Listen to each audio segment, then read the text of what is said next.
Welcome to another reading vlog. So this week I am going to be starting Emily Wilde's Map of the Otherlands. This is the sequel to her Encyclopedia of Fairies. Hopefully that delivers. With audiobooks, I am listening to The Seven Moons of Maali, Almeida. I have not started reading this yet, but this is for my book club.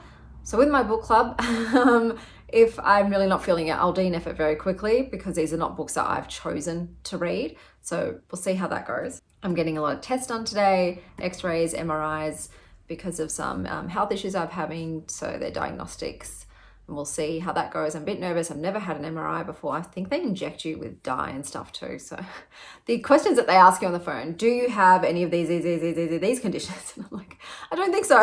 And I hope not, because I don't want to die. So we'll see how we go. But yeah, I am super nervous. But yeah, that's all on the agenda today, is just getting tests done and reading some books and then picking my kids up from school. Okay, so I was listening to The Seven Moons of Maali, Almeida, and I am DNFing it at 1 hour and 17 minutes. So the premise of this book is you have Maali, who has been violently killed and has woken up in, let's just say, purgatory. He's in the in-between with a bunch of other ghosts who are also there, and he's told he has 7 moons to contact the man and the woman he loves to try and get them to reveal photos that he took which will be mind-blowing or change history or create important change. So what I was expecting was kind of like some poltergeisting happening, some haunting, some vengeance, finished business kind of shtick, maybe some possession. But what I got instead was chatting about the psychology and spirituality of circumcised dicks. And it was just really boring. So the pacing was slow. So this had another like 13 hours to go. And I thought, I'm this far in and nothing's really happened. He's just literally just pulling his dick in purgatory with some other ghosts, talking about how gay he is and how horny he was, and nothing is happening. Like, yes, they're also talking about the brutality and the injustice and the corruption and everything that's going on, I think is in Sri Lanka. Obviously, my book group is just very into Sri Lankan-based books at the moment with Chaya Time and now this one. But nothing was happening. So I started reading some other reviews, and it seems to be an issue with this one, that it just drags. It is boring. It's just not it. You know, so I was like, okay, no, we're DNFing that. And that's another book club group I'll be skipping, not attending. I am also currently reading Emily Wilde's Map of the Otherlands. So I'm 29 pages in, and I'm having similar issues to the ones I had with the first book, in that the beginning is so dull. It is so slow. And Emily herself is a little bit frigid in terms of her personality. She's not got a lot of warmth to her. She is a bit annoying to me, the way she treats other people. Like, I get it, she's neurodivergent coded. I'm also neurodivergent and not the best with people, but yeah, as a main character, she's not my favorite person's point of view to be in.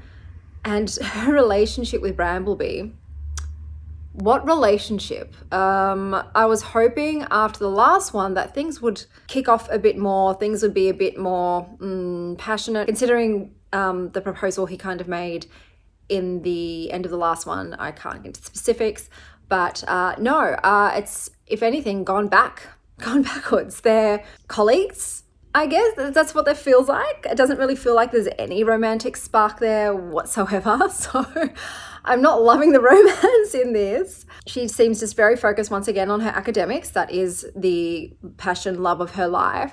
They are trying to find Brambleby's door back to faery. And there are some other characters that seem to be more prominent now in this one. It is taking a while to get started.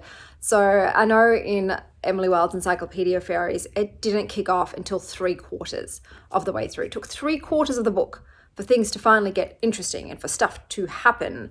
So I don't know, it just could be that I'm just not into this author's style for this. Like I said, I love Grace of Wild Things, I think is her other middle grade book. Loved that. However, this series is just I don't like the characters and the vibe and the way it's paced and the way that fairies are used in the story in general. So yeah, this might just be another flop for me. I am heading to the library today, and I've actually got a decent amount of books to pick up. So this week for this vlog, I will also be picking up Unfamiliar, which is one of my most anticipated reads. So this is a graphic novel about a witch. So I think that's definitely going to be a vibe, and I might start reading that today. Sorry, this dress is just not, it's not staying.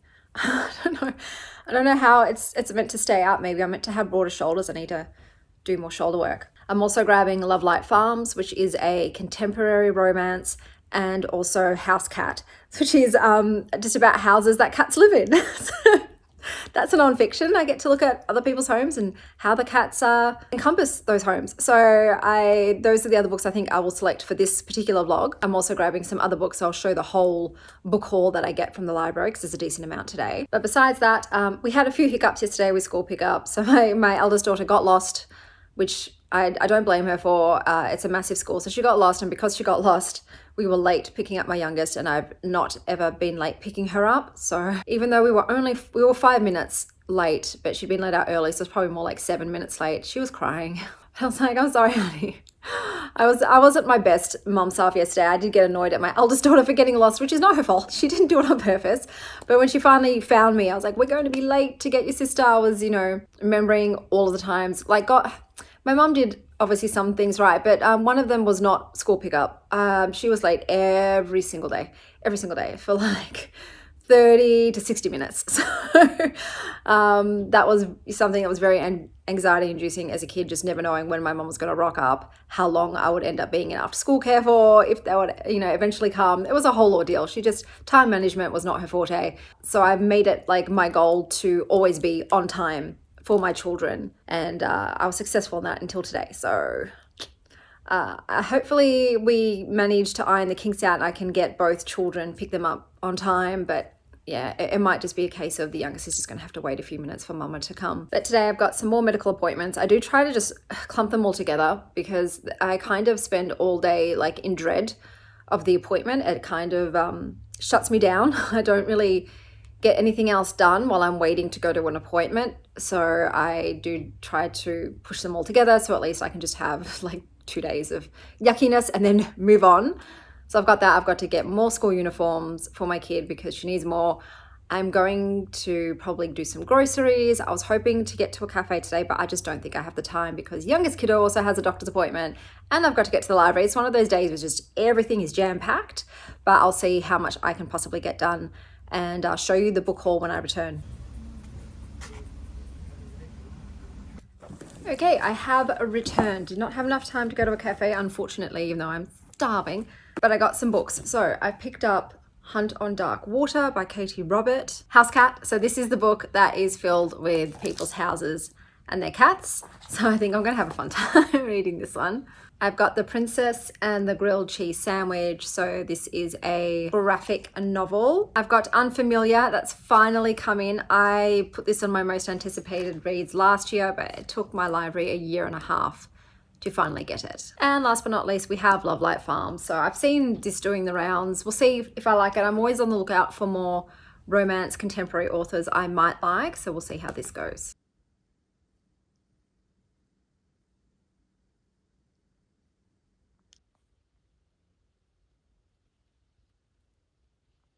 I read Unfamiliar and I've given it this many stars. I've forgotten what I've given it. It was cute. Someone on Goodreads wrote, and I thought it was fantastic, that they believe that this is probably targeted to middle graders who like boobies. And I would agree. I would agree with that. The illustration style is super cute. The girls all seem older, and yet this reads young and a bit naive and immature. So like I said, I was a bit unsure. Is this an adult graphic novel or is this a children's graphic novel with adult women in it? So the premise of this is that you have a witch moving to a new place. Her house is haunted. She is a kitchen witch, so she can't deal with the ghosties. She goes into town hoping to find people to help her and ends up amassing a collection of girls that are all odd, that don't have friends, and they all become friends together. There's also a bit of a sapphic element between some of the girlies. So it was cute, but the story, the plot line was a bit, I don't know.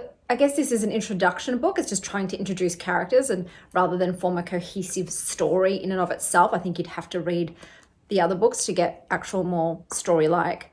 narration, but I don't have any desire to continue on. So this was also one of my most anticipated reads of last year, but also carried forward to this year. It was fun. Like I said, anything 3 and up, guys, use your own discretion. If the story sounds like it appeals to you, give it a go. It's just, for me, it wasn't amazing, so I won't be continuing on. I then picked up Lovelight Farms. So this is a cozy, low stakes rom-com contemporary. I've given it 4 stars. It's very quick and easy to read. I am not a huge fan of longtime friends to lovers trope. It just doesn't seem realistic to me that you would be best friends with someone for 10 years whom you're strongly physically attracted to. They are also strongly physically attracted to you, and neither of you have been in like serious really relationships in that time. I don't buy that 10 years will go past and there's not one bit of flirtation, one bit of someone, like kind of testing the waters there, pushing the envelope a bit, poking the bear, so to speak. I don't buy it. So it's, like I said, it's not a favorite trope of mine. And I just don't get as much of that angst and flirtation as like safe. This also got the fake dating trope. Fake dating with a stranger is just all like, whoo, like what are the rules? What are we doing here? Whereas fake dating with friends just feels weird. That just feels weird because I wouldn't do it. Look, do I only really have 2 guy friends? Yes. Is one of them my ex-boyfriend? Yes. So it's like, look, this is not something I would do. I would never get back with an ex. I would not all of a sudden romantically be interested in a guy friend. I would have found that out pretty quickly, and I'm someone that shoots their shot. People are like, oh, I don't want to ruin the friendship. No, man. Like, if you've got a chance for romantic love, possibly the love of your life, ruin the friendship. Like, seriously. You can always make another friend. You can't always meet the love of your life. But that's just how I roll. So this one is just, like I said, a bunch of cuties that have been friends for ages that fake date to save her business because she entered some competition and said her boyfriend and her run a Christmas tree farm and she didn't want to be a liar. So she asked her friend, can you be my boyfriend? And yeah, it's a whole small town vibes as well. Everyone's there. There's a cast of characters all cheering these 2 on, and a bunch of really gnarly Christmas trees. So I guess it's also got the seasonal vibe. So if you're into a Christmas book, this is also a Christmas book. But yeah, it was very cute and sweet and light. The spice, it's not closed door and fade to black, but it's also not that spicy. Like, you get a little bit of a tease, you don't get a little bit of the action, but it's a bit like, and then we fell asleep and woke up in each other's arms. That kind of gist. Like, you get like just the tip, so to speak. So yeah, 4 stars though. Enjoyable time. Read through it so quickly. Just gets like kind of straight into it. So it's well paced. The characters are all sweeties. There's not a lot of conflict. Like I said, it's low stakes. It's cozy.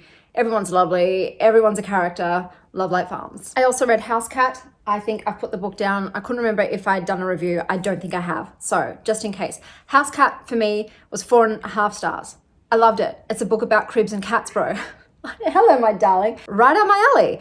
It made me happy. I love interior design. It's a dream. I think it's a dream for most of us that if only we had unlimited funds, what beautiful houses we could build perfectly suited for us. Like, I think a lot of people dream about the dream homes, and I always have. It's always going to be one day, maybe, hopefully, a goal of mine. No dream home for moi at the moment, this moment in time, but never say never. So I love vicariously living through others' fabulous abodes. It's just a very quick read about cats in houses. They talk about the houses a little bit, and the owners are kept a bit more mysterious, so they don't really care about the owners as much. It's more about the cats. It's based in America because all of these cats too were inside-outside cats in Australia. If you adopt a rescue cat, you have to say that you are going to keep the cat inside at all times. So not a lot of cats are outdoor cats here in Australia. But I love this book. This is, a piece of comfort for me. This is a happy time. This is lying down on my rug, flipping through the pages, asking my kids, who's your favorite cat? What's your favorite house? It's a fun time. So naturally, I have reserved this person's other book, which is about Australian cats and houses. So I'm very excited. Little things make me happy, and just really nicely architecturally designed or curated houses and furry kitties fill up my cup. So the next book that I read and finished for this vlog was Emily Wilde's Map of the Otherlands. I'm probably going to sit down on the next one because I can see, even though standing's way more fun for me, I am a fidgeter, I'm a mover, I pace and rock, and this is probably not great for you, so I will try and stop moving around and I'm not doing any more stand-up videos again. Emily Wilde's Map of the Otherlands. Whew. Okay, so this was the 3 stars for me. And it's like with these books, I want to love them. Like, all of the individual ingredients sound delicious to me. It sounds like, well, this could be one of the best meals I've ever eaten in my life. And yet the end result, the execution, leaves me going, eh. And it's the case with this one again. So it doesn't take as long to get into the action as the other one did. The other one was just so slow, whereas this one takes a little bit of time and then things kick off. The biggest issues I have with this book are the protagonist. I don't like her. Yes, she is not very emotional. She keeps people at arm's distance. She's not one for human touch. She's very just focused on her career and her studies and uncovering the mysteries. But that makes for very poor romance. And this book is meant to have a romance. And this one felt even less romantic, if that's even possible, than the first book. And these guys have already, you know, like tested the waters with each other, but it's like they went back to square one all over again and were just colleagues and then had to like work their way up. I love Wendell Brambleby. He's my favorite character. The fact that he has a mother cat in this, I was like, yes, Kitty and Fairy together. I love them. They are the only reason that this book is getting a 3 stars, because they're what I love about the book. Everything else I was very ambivalent about. It just didn't really light my fire. The whole quest to find the door, I don't know, it just, everything feels cold because you're going through the main protagonist, Emily's point of view. And she dull, she boring, she's 2D, she's very cardboardy, boxy, you know, there's no like life and zest and stuff to her. She does all this badass shit, but at the same time, it's like, I'm not impressed by her. It's very weird. It's like, oh, you've like taken down another like fairy monarch, but like for some reason I'm like, whatevs, bruh. I don't know why. I think it's just because I just don't like her character. Whereas somebody else, I'd be like, fuck, she's a bad bitch. But with her, I'm like, oh, can we get back to the guy and his cat? Can we get back to them? So am I going to be continuing with the 3rd one? I'm going to wait to read the reviews. And it depends upon how much Wendell and his cat are in it. If it's a lot, then yes. If it's not, then no. So that's how I feel about the series. And that is everything for this week. Until next time, stay wild, Star Child.